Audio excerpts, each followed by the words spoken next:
Dari itu ternyata banyak efisiensi. Nah, kita lihat 199 miliar itu kemarin tidak ada satupun proyek besar yang tidak berhasil dilaksanakan.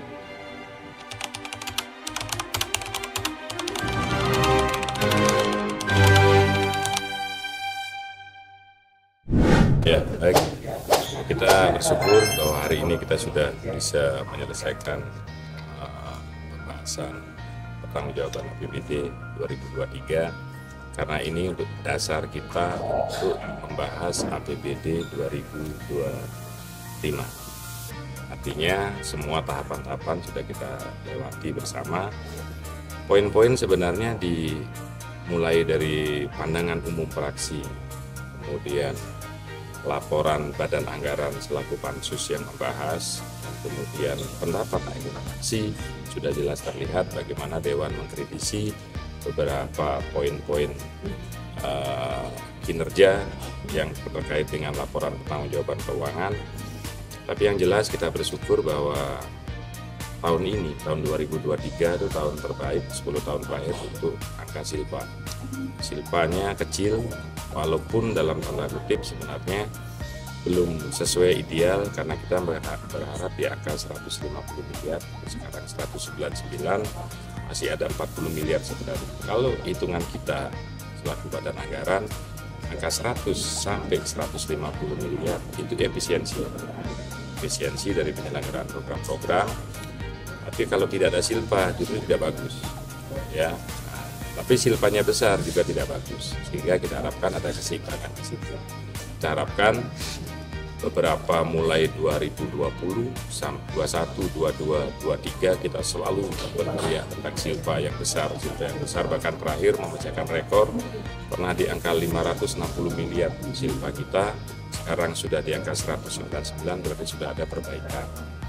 Itu sebenarnya inti daripada pembahasan laporan pertanggungjawaban keuangan.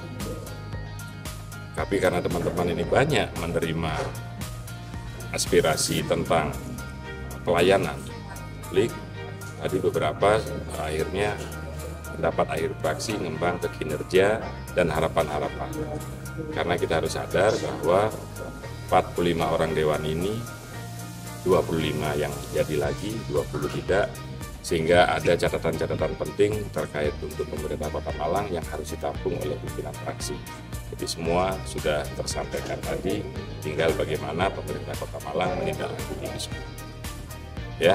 Pak, untuk kebutuhan RSUD yang tadi ya. Kebutuhan SDM RSUD. Oh iya, tadi RSUD itu selalu minta, kita kan terkendala. Di satu sisi ada surat edaran dari Kemendagri, bahkan dari Menteri ASN, Peraturan Negara, tidak boleh ada perekrutan untuk honorer, untuk tambahan. Tapi di satu sisi kita di lapangan membutuhkan. Kemudian di satu sisi juga ada penekanan tidak boleh APBD itu belanja jasa untuk pegawai di atas 30%. Tapi kenyataannya di lapangan sangat membutuhkan. Inilah yang kita masih di angka 40%. Kalau ini kita tekan, Dewan minta ditekan ideal 30%, maka akan banyak tenaga yang tidak bisa kita rekrut. Oleh karena itu kita kemarin khusus untuk RSUD ada diskresi. Bagaimana pemerintah Kota Malang menyampaikan kepada menteri terkait, Menteri Pendayagunaan Aparatur Negara dan Kemendagri, agar rumah sakit kita yang ada di yang RSUD itu bisa naik menjadi rumah sakit setingkat lah dengan rumah sakit swasta yang ada. Tentu saja ini butuh tambahan SDM di situ. Tapi di satu sisi kita dihadapkan pada aturan tidak boleh menambah SDM. Jadi itu tadi intinya. Sebenarnya dari sisi anggaran kalau kita diperbolehkan, kita mampu kok menyelaraskan sepanjang gaji pegawai yang ditambahkan untuk itu berbanding lurus dengan pelayanan masyarakat. Khusus untuk pelayanan baik itu pendidikan, kita melihat juga banyak guru-guru yang sudah pensiun tidak ada gantinya. Di satu sisi kita tidak bisa mengangkat, ada beberapa guru yang menjadi wali kelas sampai 3 kelas kita temukan.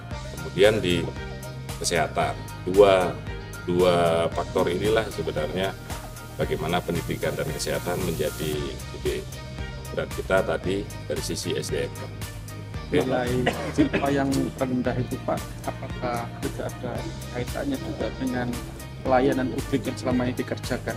Oh, tidak ada. Jadi silpa itu lebih banyak dari PU, dari efisiensi pemenang lelang. Contoh, ada nilai tender 5 miliar, itu pemenang dikerjakan hanya 3,5 miliar. Kemudian ada efisiensi gaji pegawai tadi. Di gaji pegawai juga ada efisiensi, karena apa? Sudah mencadangkan perekrutan, ternyata aturannya tidak boleh. Kemudian ada di efisiensi Mamin. Di Mamin juga ada, karena apa? Banyak sekarang rapat-rapat itu sudah tidak laksanakan di luar kantor, tapi di dalam kantor. Contoh kayak DPRD, jadi Sekwan, sekarang kita di pembahasan APBD tidak ada kegiatan di luar kantor. 2023 kita sudah mendapat masukan dari BPK untuk BIMTEK, peningkatan kapasitas yang melibatkan tenaga ahli, akademisi, wajib dilaksanakan di kantor, selama di kantor bisa dilaksanakan. Artinya selama mungkin. Nah, dari itu ternyata banyak efisiensi. Jadi di situ. Nah, kita lihat 199 miliar itu kemarin tidak ada satupun proyek besar yang tidak berhasil dilaksanakan. Justru banyak dari efisiensi gaji pegawai, dari PU, kemudian dari beberapa dinas juga yang kegiatannya dilaksanakan tapi ada efisiensi di situ.